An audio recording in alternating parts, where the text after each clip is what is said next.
আসসালামু আলাইকুম, সবাই কেমন আছেন? আমার ছোট ছেলের জন্য সবাই দোয়া করবেন। আমার ছোট ছেলে অনেক খুশি কেক পেয়ে, আজকে দ্বিতীয়তম জন্মদিন। সবাই দোয়া করবেন। অনেক খুশি কেক দেখে। তার বন্ধুরা, তার বড় ভাইরাও খুশি। সবাই দোয়া করবেন তার জন্য, সে যেন বড় হয়ে অনেক ভালো করে, ভালো কিছু করে।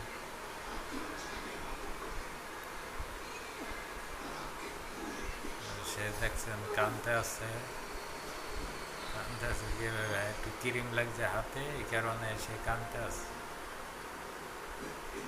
কেক কাটবো, ক্রিম হাতে লাগতে পারবো না,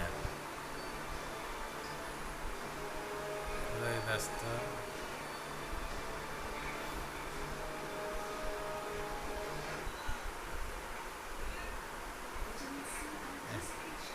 ক্রিমটা মুছে দেওয়ার পরে শান্তি।